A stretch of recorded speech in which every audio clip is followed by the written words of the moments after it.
Hello students. देखो आज की वीडियो में अपन पढ़ेंगे class 10th Rajasthan board class 10th का चैप्टर 10th है लोकस। बहुत ज़्यादा डिमांड आ रही है इस वीडियो की, तो पहले ये वीडियो बना रहा हूँ मैं। तो चैप्टर 10th है लोकस। तो अगर फाइनल एग्जाम की बात करें तो लोकस से ज़्यादातर आपसे दो क्वेश्चन पूछता है, एक 1 मार्क्स का और एक क्वेश्चन पूछता है आपसे 3 मार्क्स में। ठीक है, तो ज़्यादातर 4 मार्क्स के क्वेश्चन पूछता है, वरना ये 3 मार्क्स का तो कंफर्म है। मैक्सिमम ये होता है आपसे 4 मार्क्स का पूछता है, एक 1 मार्क्स में पूछेगा और एक पूछेगा आपसे 3 मार्क्स में। तो देखो बात करते हैं लोकस की। क्या होता है लोकस? फर्स्ट ऑफ ऑल अगर लोकस की डेफिनेशन की बात करें तो लोकस क्या होता है? Locus is set of points that follow some particular condition. तो लोकस क्या होता है? लोकस होता है set of points that follow some particular condition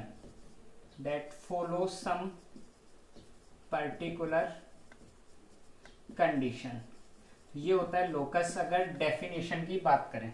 but अपन से डेफिनेशन पूछता नहीं है आपको, तो उसका मीनिंग पता होना चाहिए एग्जैक्ट में लोकस होता क्या है। तो देखो लोकस क्या है? सेट ऑफ पॉइंट्स, यानी बहुत सारे पॉइंट्स होंगे उनका सेट। उन बहुत सारे पॉइंट्स को अगर मैं मिक्स कर दूं तो जो शेप बन रही है उस शेप को बोलते हैं लोकस।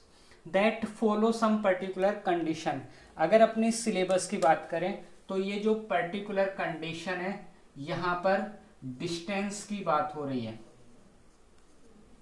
ठीक है, set of point that follow some particular distance, यानी कि ऐसा कह सकते हैं कि बहुत सारे ऐसे पॉइंट जो किसी एक पर्टिकुलर पॉइंट या किसी एक शेप से हमेशा इक्वल डिस्टेंस पर रहेंगे। ठीक है, तो ये जो कंडीशन है वो कंडीशन अपने पास इक्वल डिस्टेंस, यानी कि ऐसे बहुत सारे पॉइंट जो किसी एक पर्टिकुलर पॉइंट से या कोई भी एक शेप, कोई भी चीज़ हो सकती है, किसी एक शेप से इक्वल डिस्टेंस पर रहेंगे। उन सारे पॉइंट्स के कॉम्बिनेशन को, जो बहुत सारे जो पॉइंट्स बनेंगे उनको अपन बोलते हैं लोकस। ठीक है, तो डेफिनेशन वैसे कोई काम की नहीं है, सिर्फ मतलब बताया लोकस का मतलब क्या होता है। तो देखो 1 मार्क्स में आपसे क्या क्या क्वेश्चन पूछ सकता है। फर्स्ट ऑफ ऑल पहले अपन 1 मार्क्स के क्वेश्चन देख लेते हैं क्या पूछता है। 1 मार्क्स के क्वेश्चन में आपसे लोकस के बारे में पूछता है। किसी भी चीज का लोकस पूछेगा, लोकस क्या होता है। तो देखो अगर मैं किसी एक 1 पॉइंट की बात करूं, एक सिंगल पॉइंट के लोकस की बात करूं, तो वो हमेशा क्या बनेगा? सर्किल बनेगा। देखो कैसे? एक ये पॉइंट हो गया, सिंगल एक पॉइंट हो गया। अब मेरे लोकस क्या होता है? Set of point that follow some particular condition, या set of points that are equidistant, क्योंकि अपना इक्वल डिस्टेंस है अपनी कंडीशन। तो मैं अगर बहुत सारे ऐसे पॉइंट बनाऊं जो इससे इक्वल डिस्टेंस पे रहे, तो कुछ ऐसा ही बनेगा। जैसे मान लो 5 सेंटीमीटर की डिस्टेंस पर पॉइंट है एक, तो यहाँ से दूसरा पॉइंट वो भी 5 पर होना चाहिए, थर्ड पॉइंट वो भी 5 पर, फोर्थ पॉइंट, फिफ्थ पॉइंट, जितने भी पॉइंट होंगे वो सब हमेशा क्या रहेंगे? 5 सेंटीमीटर की डिस्टेंस पर ही रहेंगे। तो अगर मैं इन सबको इस तरीके से ज्वाइन कर दूंगा तो सेट ऑफ पॉइंट्स, यानी ये जो बहुत सारे ये जो पॉइंट्स थे ये सेट ऑफ पॉइंट्स हो गए, ये मिलकर क्या कौन सी शेप बना देते हैं? सर्किल। तो एक पॉइंट का लोकस क्या हो जाएगा? 1 पॉइंट का लोकस हमेशा क्या होगा? सर्किल। ऐसे ही अगर 2 पॉइंट की बात करता है, 2 पॉइंट की बात करेगा तो 2 पॉइंट का लोकस, यानी देखो 2 पॉइंट कौन कौन से हो गए? फर्स्ट और सेकंड, ये 2 पॉइंट हो गए। तो अगर मैं इन दोनों लाइन को ज्वाइन, दोनों पॉइंट को ज्वाइन कर दूं तो क्या बन गई? एक लाइन बन गई। तो इन दोनों पॉइंट का जो लोकस होगा, यानी सेट ऑफ पॉइंट्स, यानी बहुत सारे ऐसे पॉइंट जो इन दोनों पॉइंट से इक्वल डिस्टेंस पर है, तो वो कहाँ बनेंगे? इस जगह पे। यानी ये जो लाइन है, इस लाइन का परपेंडिकुलर बाइसेक्टर। तो परपेंडिकुलर बाइसेक्टर होने से क्या मतलब हुआ? ये पॉइंट है सपोज, इस मेरे को देखने इसकी डिस्टेंस, दोनों तरफ से इसकी डिस्टेंस हमेशा सेम रहेगी। सेम ऐसे कोई यहाँ से पॉइंट हो गया तो इसकी भी डिस्टेंस दोनों तरफ से सेम रहेगी। कोई पॉइंट मान लो यहाँ से लेते हैं तो इसकी भी डिस्टेंस हमेशा सेम रहेगी। तो जो 2 पॉइंट होते हैं उन 2 पॉइंट का लोकस क्या हो जाएगा? इन 2 पॉइंट का लोकस हो जाएगा perpendicular bisector of joining line. Perpendicular bisector of joining line, ये जो 2 पॉइंट थे दोनों को जब ज्वाइन करा तो उस ज्वाइनिंग जो लाइन थी उसका जो परपेंडिकुलर बाइसेक्टर है वो 2 पॉइंट का लोकस होता है। उसके बाद में देखो क्या पूछ लेता है, 3 पॉइंट पूछ लेता है।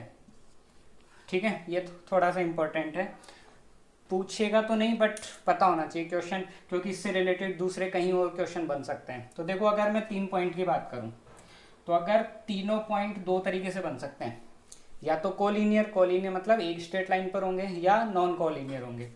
अगर तीनों पॉइंट कोलिनियर है, ठीक है, तो उनका लोकस पॉसिबल नहीं है। यानी कि 3 पॉइंट में भी फर्स्ट केस तो क्या बन सकता है, दोनों किस टाइप के हैं, कोलिनियर। तो कोलिनियर के केस में जो लोकस होता है वो क्या होता है, क्या हो जाएगा, नॉट पॉसिबल। बट अगर तीनों पॉइंट कौन से बन गए, नॉन कोलिनियर, देखो यहां से दो चीजें समझ में आ जाएगी। अगर तीनों पॉइंट नॉन कोलिनियर है, तो अगर नॉन कोलिनियर हुआ तो कुछ ऐसा हो गया ना, कोई भी 2 पॉइंट तो स्ट्रेट लाइन पर मिल गया, but third point straight line पर नहीं मिलेंगे। तीन नॉन कोलिनियर पॉइंट्स को जब भी अपन ज्वाइन करते हैं तो जो शेप बनती है वो शेप हमेशा ट्रायंगल होगी। ठीक है, ये ध्यान रखना है। अब अगर नॉन कोलिनियर पॉइंट है और ट्रायंगल बन रहा है तो लोकस किस तरीके से पूछेगा, या तो लोकस पूछेगा इसके वर्टेक्स का, ठीक है, या तो वर्टेक्स का लोकस पूछेगा या फिर साइड का लोकस पूछेगा, या तो वर्टेक्स का लोकस या फिर साइड का लोकस। अगर वर्टेक्स का लोकस पूछता है, वर्टेक्स, ये तीनों वर्टेक्स हो गए, वर्टेक्स का लोकस पूछता है तो वो होता है सरकम सेंटर। ठीक है, अगर वर्टेक्स का लोकस पूछता है। बट अगर साइड का लोकस पूछता है तो साइड का जो लोकस है वो होता है इन सेंटर।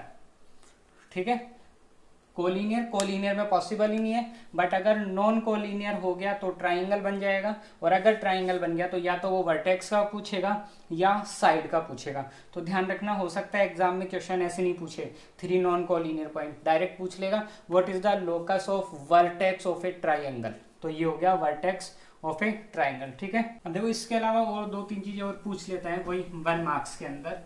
तो एक आपसे पूछता है पेंडुलम। तो देखो पेंडुलम का लोकस क्या होगा, पेंडुलम पता है आपको, वॉच के अंदर इस तरीके से मूव कर रहा होता है, वो सिर्फ इतना पूरा मूव नहीं करता, सिर्फ इतना ही मूव करता है। तो ये क्या है, सर्किल का एक पार्ट हो गया। कहने का मतलब अगर वो पूरा मूव करता तो क्या बनाता, सर्किल। बट अभी क्या कर रहा है, सर्किल का एक पर्टिकुलर, सरकमफेरेंस का एक पर्टिकुलर पार्ट मूव कर रहा है, तो इसको अपन क्या बोलते हैं, आर्क। तो ये भी पूछ सकता है आपसे कि जो पेंडुलम होता है, पेंडुलम का लोकस क्या होता है, पेंडुलम का लोकस होता है आर्क। ठीक है, इसके अलावा अगर मिनट हैंड, क्लॉक की जो मिनट हैंड है, सेकंड हैंड है या आवर हैंड है, इनकी बात करें तो ये किस तरीके से मूव करती है, पूरा राउंड लगा देती है। तो अगर मिनट हैंड, क्लॉक हैंड, किसी भी हैंड की अगर बात कर रहे हैं तो उसका लोकस क्या हो जाएगा, सर्किल, टिप की बात करेगा। ठीक है, tip of clock hand. Clock hand कोई भी हो सकती है, मिनट, आवर या सेकंड, तो पूरा मूव करती है। तो इनका लोकस कौन सी शेप बन जाएगी, इनका लोकस बन जाएगा सर्किल। ठीक है, ये भी पूछ सकता है आपसे। इसके अलावा देखो आपसे क्या पूछ सकता है, रोलिंग सिलेंडर। ध्यान रखना ये थोड़ा सा इंपॉर्टेंट है, रोलिंग सिलेंडर का लोकस पूछ सकता है। रोलिंग सिलेंडर का लोकस, रोलिंग सिलेंडर का क्या मतलब हो गया, देखो ये कौन सी शेप है, सिलेंडर है ये। ठीक है, अब रोलिंग का मतलब ये हो गया इस तरीके से सरफेस पे रोल कर रहा है ये। तो अगर ये रोल कर रहा है सरफेस पे तो इसका लोकस क्या बनेगा, देखो ये सामने से सर्कुलर पार्ट हो गया और ये हो गया मिड में इसका सेंटर। तो जब मैं मूव करूंगा, सेंटर को एक डॉट मान लेता हूँ और सेंटर मूव हो रहा है इस तरीके से। तो अगर सेंटर मूव हो रहा है तो अपने पास एक क्या बन गई, लाइन बन गई, लाइन ही बनेगी। यहाँ से सर्किल है, मूव हो रहा है सर्किल एक पॉइंट, तो एक जगह से दूसरी जगह इसकी जगह चेंज हो रही है, तो क्या बन रही है, लाइन बन रही है। तो रोलिंग सिलेंडर का अगर अपन से लोकस पूछता है तो इसका लोकस क्या हो जाएगा, parallel line, parallel line with ground. तो जो ग्राउंड था उस ग्राउंड के साथ पैरेलल लाइन ड्रॉ कर देगा। तो ये हो गया आपके पास रोलिंग सिलेंडर। ठीक है, अब रोलिंग सिलेंडर के अलावा क्या पूछ सकता है, आपसे पूछ सकता है parallel line, locus of parallel line, two parallel lines, क्योंकि पैरेलल होगी तो एक सिंगल लाइन तो पैरेलल होगी नहीं, दूसरी भी होगी। तो दो पैरेलल लाइन का अगर लोकस पूछता है, दो पैरेलल लाइन, फर्स्ट ये हो गई, सेकंड ये हो गई। अब इन दोनों का लोकस, तो देखो इन दोनों का लोकस का मतलब जो इन दोनों से इक्वल डिस्टेंस पर हो। तो अगर दोनों से इक्वल डिस्टेंस है तो आपको पता है दोनों के एकदम बीच में ही बननी चाहिए, यानी कि दो पैरेलल लाइन का लोकस क्या हो जाएगा, third parallel line between these two parallel line. ठीक है, तो इसका लोकस क्या हो जाएगा, इसका लोकस हो जाएगा थर्ड पैरेलल लाइन, ये पैरेलल का साइन है, डायरेक्ट लिख रहा हूं मैं, third parallel line between these two parallel lines. इन दो पैरेलल लाइन के बीच में जो थर्ड पैरेलल लाइन बन रही है वो इन दोनों के लिए लोकस हो जाएगा। ठीक है, इसके अलावा देखो और क्या पूछ सकता है, काफी कुछ है वैसे तो पूछने के लिए, बट जितनी अभी इंपॉर्टेंट लगते हैं वो मैं बता रहा हूं आपको। एक आपसे पूछ लेगा, अगर पैरेलल लाइन पूछा है तो नॉन पैरेलल लाइन भी पूछ लेगा, non parallel line, parallel line है तो नॉन पैरेलल लाइन भी पूछ सकता है। अब देखो वही दो नॉन पैरेलल लाइन, तो नॉन पैरेलल लाइन अगर ज्वाइन होती है तो क्या बनाएगी, एंगल बनाएगी, पता है ना। दो नॉन पैरेलल लाइन यानी एक लाइन यहां से आ गई, दूसरी मान लो ये निकल गई, तो दोनों पैरेलल लाइन जिस जगह ज्वाइन होगी वहां पे एंगल बनेगा। ठीक है, तो क्या पूछ सकता है question, non parallel line, locus of two non parallel line, ये भी बोल सकता है, या फिर ये भी बोल सकता है लोकस ऑफ इंटरसेक्टिंग लाइंस, क्योंकि दोनों लाइन अगर नॉन पैरेलल है तो कहीं ना कहीं इंटरसेक्ट करेगी ही करेगी, और अगर दो लाइंस इंटरसेक्ट कर गई तो दोनों के बीच में कोई ना कोई एंगल भी बनेगा। तो देखो नॉन पैरेलल लाइन या इंटरसेक्टिंग लाइन का लोकस क्या हो गया, एंगल बाइसेक्टर लाइन, यानी जो लाइन इसको, ये जो एंगल बन रहा है इस एंगल को जो लाइन बाइसेक्ट करेगी, ये वाली लाइन, ये लाइन इन दोनों लाइन के लिए लोकस का काम करेगी। लोकस का काम करने का मतलब हो गया इक्वल डिस्टेंस, ध्यान रखना है। और जब भी डिस्टेंस की बात होती है तो एकदम स्ट्रेट डिस्टेंस यानी कि परपेंडिकुलर 90 डिग्री की बात होती है। तो जैसे ये लाइन हो गई तो यहां से इधर 90 बना दूं और इधर 90 बना दूं, तो ये दोनों डिस्टेंस हमेशा इक्वल रहेगी। अगर यहां से बनाता हूं तो यहां से इधर भी परपेंडिकुलर, इधर भी परपेंडिकुलर, तो ये दोनों डिस्टेंस हमेशा इक्वल रहेगी। तो ध्यान रखना, लोकस का मतलब जब भी क्वेश्चन सॉल्व करोगे तो लोकस का मतलब माइंड में रख के चलना है, डिस्टेंस हमेशा इक्वल है। अगर किसी को बता दिया कि ये दोनों लोकस है, इसका मतलब आपको पता होना चाहिए इनकी डिस्टेंस इक्वल है, क्योंकि अपनी लोकस की कंडीशन यही थी। ठीक है, तो ये थे 1 मार्क्स के कुछ ऐसे क्वेश्चंस जो आपसे पूछ सकता है। अब इसके अलावा बाकी कुछ बेसिक्स की बात करते हैं जो चैप्टर में क्वेश्चंस को सॉल्व करने के लिए पता होना जरूरी है। तो देखो क्या पूछता है, एक आपसे पूछता है पॉइंट ऑफ कॉनकरेंट, CURRENT, पॉइंट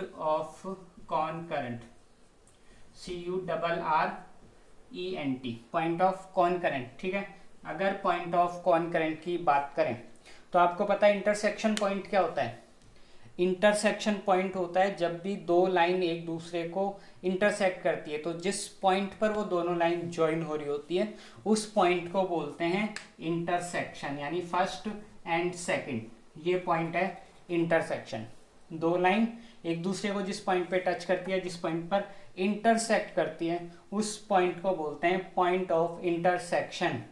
अगर इसी पॉइंट ऑफ इंटरसेक्शन में टू लाइंस की जगह मोर देन टू लाइंस हो जाए, यानी दो लाइन नहीं होकर के टू, मोर देन टू, 3 4 5 6 7, अगर मोर देन टू लाइंस किसी सेम पॉइंट पर इंटरसेक्ट करती है तो फिर उस पॉइंट को क्या बोलेंगे, उस पॉइंट को बोलेंगे पॉइंट ऑफ कॉनकरेंट। समझ में आ गया।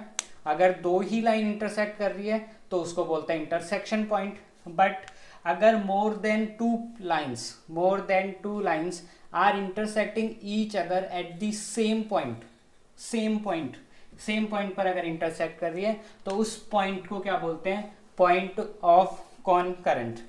ठीक है, अब इसके अलावा छोटे मोटे कुछ बेसिक्स और हैं जो पता होने चाहिए, जैसे कि परपेंडिकुलर क्या होता है, बाइसेक्टर या मिड पॉइंट क्या होता है। लेकिन अपने अगर सिलेबस की बात करें तो अपना पूरा सिलेबस चल रहा है ट्राइंगल बेस्ड। ठीक है, तो ये परपेंडिकुलर, बाइसेक्टर वगैरह सबको ट्राइंगल के अंदर समझना है क्या होता है। डायग्राम देखने में सेम लगेंगे सबके, डायग्राम सबके सेम लगेंगे देखने में, बट मेन जो बेसिक है वो क्लियर होना चाहिए अपना। तो देखो फर्स्ट मैं बात करता हूं परपेंडिकुलर की, परपेंडिकुलर। ठीक है, ध्यान रखना है परपेंडिकुलर को एल्टीट्यूड भी बोलते हैं। परपेंडिकुलर, एल्टीट्यूड, डिस्टेंस, हाइट, चारों एक ही बात है, बट अभी मैं सिर्फ इतना सा बता रहा हूं परपेंडिकुलर। सारी की सारी चीजों को ट्राइंगल के अंदर समझेंगे क्योंकि अपना पूरा चैप्टर ट्राइंगल बेस्ड है। तो देखो अगर मैं बात करता हूं परपेंडिकुलर की, तो परपेंडिकुलर का क्या मतलब हो गया है, जैसे ये ट्राइंगल है ABC, तो इसमें किसी भी एक वर्टेक्स से, किसी भी एक वर्टेक्स से उसकी अपोजिट साइड पर 90 डिग्री का एंगल बना दें अगर अपन, तो फिर उस लाइन को बोलते हैं परपेंडिकुलर या एल्टीट्यूड। जैसे ये था ए से मैंने इसके सामने कौन सी साइड है, BC, इस पर मैंने 90 डिग्री बना दिया, तो ये जो AD है वो क्या है, परपेंडिकुलर एट BC। ध्यान रखना है 90 बनाया है। तो अब ये जो D पॉइंट है, क्योंकि बहुत बेसिक नॉलेज रखनी है अपन को इसकी, तो जो D है वो क्या कर रहा है, परपेंडिकुलर यानी सिर्फ 90 बना रहा है, इसके अलावा कुछ नहीं कह रहे अपन। क्योंकि क्या होता है, स्टूडेंट अपनी मर्जी से एज्यूम कर लेते हैं, यहाँ उसने परपेंडिकुलर कह दिया, स्टूडेंट अपने आप ही इन दोनों को इक्वल बता देते हैं, या ये लिख देते हैं BD इक्वल्स टू CD। तो ध्यान रखना ये छोटी छोटी सी चीजें गलत करवाएगी इस चैप्टर के अपने क्वेश्चंस। जितना बोला हुआ है उतनी ही इंफॉर्मेशन पता है। जैसे अभी सिर्फ मैंने परपेंडिकुलर बोला है तो आपको सिर्फ इतना पता है कि यहाँ पे 90 बन रहा है, बस। ये दोनों इक्वल है या नहीं है नहीं पता, नहीं पता तो लिख भी नहीं सकते दोनों को equal. BD equals to CD है या नहीं है नहीं पता है, और अगर नहीं पता है तो BD इक्वल टू CD लिख भी नहीं सकते, लिखा क्वेश्चन गलत। ठीक है, तो ये छोटी छोटी चीजें ध्यान रखनी है। ऐसे अगर मैं यहां से 90 बना देता हूं तो ये क्या हो गया, BE परपेंडिकुलर एट AC। तो बस आपको ये ध्यान रखना है परपेंडिकुलर का मतलब हो गया सिर्फ 90 डिग्री। सेकंड पे जाते हैं अपन, सेकंड बात कर लेते हैं मिड पॉइंट। मिड पॉइंट, ठीक है, सॉरी मिड पॉइंट रहने दो, इसको बोल दो मीडियन। मिड पॉइंट से मीडियन बन जाती है। तो देखो मीडियन क्या होती है, सेम टाइप का कॉन्सेप्ट है। मीडियन किसी भी एक ट्राइंगल में किसी भी एक वर्टेक्स को अगर उसकी अपोजिट साइड के मिड पॉइंट पर ज्वाइन करें तो जो लाइन बनती है उस लाइन को बोलते हैं मीडियन। अभी अपोजिट वर्टेक्स से, अभी वर्टेक्स से अपोजिट साइड पे 90 बना हुआ है, सिर्फ 90 बना हुआ है, इसलिए इस लाइन को बोलेंगे परपेंडिकुलर। बट अगर अपन को 90 की जगह मिड पॉइंट पता होता, यानी कि ये डायग्राम मैं ऐसे बना रहा था, देखो डायग्राम तो सेम बनेंगे, पहले कह रहा हूँ सबके डायग्राम सेम बनेंगे, ABC और यहां से मैंने बताया D, लेकिन अभी मुझे ये पता है क्या, that D is mid point. अगर D मिड पॉइंट है तो मैं AD को क्या बोलूंगा, AD को मैं बोलूंगा मीडियन। अगर D परपेंडिकुलर है तो मैं AD को बोलूंगा परपेंडिकुलर। बट अगर D मिड पॉइंट है, मिड पॉइंट है तो मैं AD को क्या बोलूंगा, मीडियन बोलूंगा, परपेंडिकुलर नहीं बोलूंगा। क्योंकि अभी मुझे सिर्फ इतना पता है that BD equals to CD, इसके अलावा कुछ नहीं पता। या 90 बन रहा है या नहीं बन रहा नहीं पता है, ये दोनों एंगल इक्वल है या नहीं है नहीं पता है। ठीक है, तो फर्स्ट हो गया आपका परपेंडिकुलर, सेकंड हो गया मीडियन। तो अब देखो इन्हीं के साथ एक छोटी सी चीज और देखनी है कि ये परपेंडिकुलर या एल्टीट्यूड अगर बना रहा है तो देखो अगर मैं एक ट्राइंगल में 3 वर्टेक्स है, 3 वर्टेक्स है, तो एक ट्राइंगल के अंदर 3 परपेंडिकुलर भी ड्रॉ कर सकते हैं। तो मैं क्या कर रहा हूँ, ये फर्स्ट परपेंडिकुलर A से, सेकंड परपेंडिकुलर बी से, और थर्ड परपेंडिकुलर ड्रॉ किया कहाँ से, सी से, सी एफ। तो एक दो छोटी छोटी चीजें जो इसी के साथ देख रहे हैं अपन। अगर ट्राइंगल के तीनों एल्टीट्यूड ड्रॉ करते हैं अपन, तो तीनों एक सेम पॉइंट से पास होते हैं, तो मतलब पॉइंट ऑफ कॉन्करेंट हो गया, because more than two line are passing from here. Okay, so if more than two line pass through a same point, that point is known as concurrent point। तो देखो, अगर तीनों altitude है, अगर तीनों altitude एक सेम पॉइंट से पास हो रहे हैं, तो उस पॉइंट को क्या बोलते हैं, उस पॉइंट को बोलते हैं ऑर्थोसेंटर। ठीक है, उस पॉइंट को बोलते हैं ऑर्थोसेंटर, यानी orthocentre is concurrent point of altitudes. Altitude, सारे एल्टीट्यूड सेम पॉइंट से ही पास होते हैं। ठीक है, तो जिस पॉइंट से पास होते हैं उस पॉइंट को बोलते हैं ऑर्थोसेंटर। इंपॉर्टेंट है, ध्यान रखना है, 1 मार्क्स में पूछ सकता है what is the name of concurrent point of altitude. तो एल्टीट्यूड्स या परपेंडिकुलर क्या होता है, ऑर्थोसेंटर। सेम ऐसे ही अगर मैं तीनों मीडियन ड्रॉ कर दूं, तो क्या होगा, तीनों मीडियन भी सेम पॉइंट से पास होती है। तो इस पॉइंट ऑफ कॉन्करेंट, यानी कि point of concurrent of median is known as centroid. तीनों मीडियन जिस पॉइंट से पास होती है उस पॉइंट को बोलते हैं सेंट्रोइड। ये भी याद रखना है आपको। तो ये तो हो गई दो चीजें अपने पास, मीडियन, एल्टीट्यूड। अब क्या बचा, एक बचता है अपने पास परपेंडिकुलर बाइसेक्टर। चैप्टर 3 की, सॉरी नेक्स्ट इसका थर्ड पॉइंट है परपेंडिकुलर बाइसेक्टर। परपेंडिकुलर बाइसेक्टर, देखो नाम से क्लियर हो रहा है, क्या क्लियर हो रहा है कि कोई ऐसी लाइन होगी जो परपेंडिकुलर मतलब 90 भी बना रही होगी, और बाइसेक्टर मतलब मिड पॉइंट पर भी ज्वाइन हो रही होगी। पिछली बार में क्या था, परपेंडिकुलर सिर्फ 90 बना रहा था, मीडियन सिर्फ मिड पॉइंट बना रहा था। अब परपेंडिकुलर बाइसेक्टर क्या करेगा, एक तरीके से दोनों का कॉम्बिनेशन।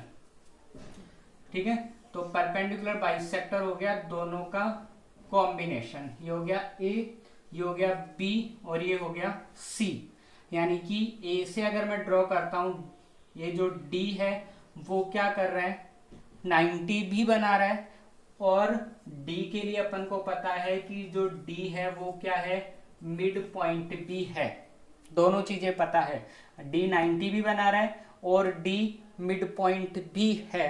तो इस केस में अपन AD को क्या बोलेंगे, AD is perpendicular bisector of BC। तो जो AD है वो क्या है, परपेंडिकुलर बाइसेक्टर है। अब सेम ऐसे ही अगर मैं किसी ट्राइंगल में तीनों परपेंडिकुलर बाइसेक्टर ड्रॉ कर दूं, तो इनका जो पॉइंट ऑफ कॉन्करेंट है, पॉइंट ऑफ कॉन्करेंट, उसको अपन बोलते हैं circumcentre. Point concurrent point of perpendicular bisector is known as circumcentre. Next देखो, फोर्थ अपने पास है एंगल बाइसेक्टर। नाम से समझ में आ रहा है, किसी एंगल को बाइसेक्ट कर दे अगर अपन, तो ये हो गया ट्राइंगल ABC। देखो अब तक जितने भी डायग्राम बनाए दिख रहे हैं आपको, सारे डायग्राम सेम है, बट यहाँ ध्यान रखना हो रहा है, इसकी वजह से चेंजेस हो रहे हैं। तो एंगल बाइसेक्टर क्या हुआ, ये एंगल A था, इस A को बाइसेक्ट करते हुए मैंने कोई लाइन बना दी AD। ठीक है, तो AD क्या हो गया, AD is bisector of angle A। सिर्फ एंगल बाइसेक्ट हो रहा है तो उसको बोलते हैं अपन एंगल बाइसेक्टर। इस D के लिए कुछ नहीं पता है, मिड पॉइंट है या 90 है, कुछ नहीं पता। ठीक है, तो अगर मैं किसी ट्राइंगल के तीनों एंगल बाइसेक्टर बना देता हूं मैं, तो ये जो पॉइंट ऑफ कॉन्करेंट होता है किसका, एंगल बाइसेक्टर का, जो पॉइंट ऑफ कॉन्करेंट होता है उसको अपन बोलते हैं इन सेंटर। ठीक है, तो सारी चीजें ऑर्थोसेंटर, इन सेंटर, सेंट्रोइड एंड सरकमसेंटर, ये चार चीजें भी बता दी मैंने, तो ये चार चीजें भी पता होनी चाहिए। कभी कभी आपसे पूछ लेता है कोई ऐसी शेप का नाम बताओ जिसके लिए ऑर्थो सेंटर, इन सेंटर और ये सेंट्रोइड सब सेम रहते हैं। ऑर्थो सेंटर, सरकम सेंटर, इन सेंटर, सेंट्रोइड सब सेम जगह बनते हैं या ऑल आर कॉन्करेंट। तो उस शेप का नाम याद रखना है आपको, वो शेप होती है इक्विलैटरल ट्राइंगल। यानी इक्विलैटरल ट्राइंगल एक ऐसी शेप है जिसमें अगर मैं ये डायग्राम बनाऊंगा, ये सारे के सारे एंगल बाइसेक्टर, चाहे मैं एंगल बाइसेक्टर बनाऊं, चाहे पर ये एंगल बाइसेक्टर बना दो, चाहे परपेंडिकुलर बना दो, चाहे परपेंडिकुलर बाइसेक्टर बना दो, चाहे मीडियन बना दो, सबका पॉइंट ऑफ कॉन्करेंट सेम जगह पे आएगा इक्विलैटरल ट्राइंगल के अंदर। ठीक है, अब इसके अलावा एक दो छोटी सी चीज और, वो जो स्टार्टिंग में आपको लोकस के बारे में बताया था, टोटल 6 थ्योरम्स है इस चैप्टर में। तो 4 थ्योरम्स प्रूव करने वाली है जिनको अभी अपन प्रूव भी करेंगे, और एक उससे पहले की 2 थ्योरम है वो बस वैसे समझ लो, पता होना चाहिए। एक अपन ने बताया था जो 2 पॉइंट्स होते हैं उनका लोकस क्या होता है, परपेंडिकुलर बाइसेक्टर होता है। ठीक है, एक तो ये पता होना चाहिए, यानी कि 2 पॉइंट बना दिए, इनको ज्वाइन करने पर अगर ये लाइन है तो ये अगर लोकस है तो इसको मैं क्या बोलूंगा, परपेंडिकुलर बाइसेक्टर। और अगर मेरे को ये पता है कि ये जो लाइन है वो परपेंडिकुलर बाइसेक्टर है, तो इसका मतलब हुआ ये जो लाइन है ए और बी के लिए लोकस है। देखो 2 अलग अलग बातें बोली है। फर्स्ट मैंने ये कहा कि अगर अपन को ये पता है कि ये जो लाइन है वो ए और बी पर परपेंडिकुलर बाइसेक्टर का काम कर रही है, यानी ये अपन को अगर ये पता है कि ये परपेंडिकुलर बाइसेक्टर है ये वाली लाइन, इसका मतलब अपन को क्या पता है कि ये जो लाइन है वो ए बी के लिए लोकस है। अब अगर ए बी के लिए लोकस है तो मैंने क्या कहा था, लोकस आते ही माइंड में क्या आ जाना चाहिए, इक्वल डिस्टेंस। यानी कि इसका मतलब मुझे पता है अगर मैं इस पे कहीं भी पॉइंट ले लूं, जैसे मान लो P, तो मुझे पता है AP इक्वल्स टू BP ही रहेगा। मान लो यहाँ पे लिया मैंने Q, तो आपको पता है AQ इक्वल्स टू BQ ही रहेगा। ठीक है, अगर ये पता है आपको परपेंडिकुलर है, और अगर आपको पता है कि ये लाइन लोकस है तो इसका मतलब क्या हो गया, परपेंडिकुलर बाइसेक्टर। एक ही बात है, बस दोनों तरीके से बोलती। परपेंडिकुलर बाइसेक्टर है इसका मतलब अपन को पता है लोकस है, और अगर लोकस है इसका मतलब अपन को पता है परपेंडिकुलर बाइसेक्टर है। और एक अपन ने बताया था नॉन पैरेलल, ये बहुत काम में आने वाली है, नॉन पैरेलल या इंटरसेक्टिंग। तो इनका लोकस कौन होता है, एंगल बाइसेक्टर। ये वाली लाइन इसके लिए लोकस है। तो मैंने क्या बताया था, लोकस का मतलब इक्वल डिस्टेंस, यानी कि ये अगर मैं परपेंडिकुलर ड्रॉ कर देता हूं यहां से, ये लाइन लोकस हो गई, तो अगर परपेंडिकुलर ड्रॉ करता हूं तो दिस इक्वल्स टू दिस होगा। अगर मैं यहां से परपेंडिकुलर ड्रॉ कर देता हूं, ये परपेंडिकुलर है सपोज, तो दिस इक्वल्स टू दिस। अगर मैं यहां से ड्रॉ कर देता हूं परपेंडिकुलर, तो इसका मतलब दिस इक्वल्स टू दिस। तो ये 2 चीजें, ये दोनों थ्योरम प्रूफ वगैरह नहीं पूछता है, बस पता होना चाहिए। अगर 2 पॉइंट है तो परपेंडिकुलर बाइसेक्टर का मतलब लोकस हो गया। लोकस का मतलब अगर उस लाइन पर, कौन सी लाइन, परपेंडिकुलर बाइसेक्टर वाली जो लाइन है, अगर उस पर कहीं भी कोई भी पॉइंट बना हुआ है तो वो पॉइंट ए और बी दोनों से इक्वल डिस्टेंस पे रहेगा। ठीक है, तो दूसरा क्या था, एंगल बाइसेक्टर, यानी अगर इस लाइन पर कोई पॉइंट बना हुआ है, जैसे मान लो P, तो ये इधर A और इधर B दोनों से इक्वल डिस्टेंस पे रहेगा। मान लो यहाँ पे बना दिया मैंने Q, इधर मान लेते हैं R और इधर मान लेते हैं S, तो QR इक्वल्स टू QS, तो डिस्टेंस हमेशा इक्वल रहेगी। ठीक है, तो ये हो गया आपका चैप्टर लोकस से रिलेटेड। 1 मार्क्स से जितने क्वेश्चन बन सकते हैं सारे बता चुका हूँ, और उसका बेसिक कंप्लीट है। ठीक है, नेक्स्ट वीडियो में अपन डिस्कस करेंगे इसकी 4 थ्योरम। फर्स्ट और सेकंड तो ये है जिनके बारे में कुछ नहीं पूछता है, बट ये आगे और थ्योरम्स को सॉल्व करने में यूज में आ जाएगी। तो अपन नेक्स्ट वीडियो में पढ़ेंगे कौन सी थ्योरम, इसकी 3rd, 4th, 5th and 6th 4 theorems है, जिसमें 6th थ्योरम ज़्यादा इंपॉर्टेंट बनती है, और उसके बाद में करेंगे इनके क्वेश्चंस भी करेंगे। Okay, thank you.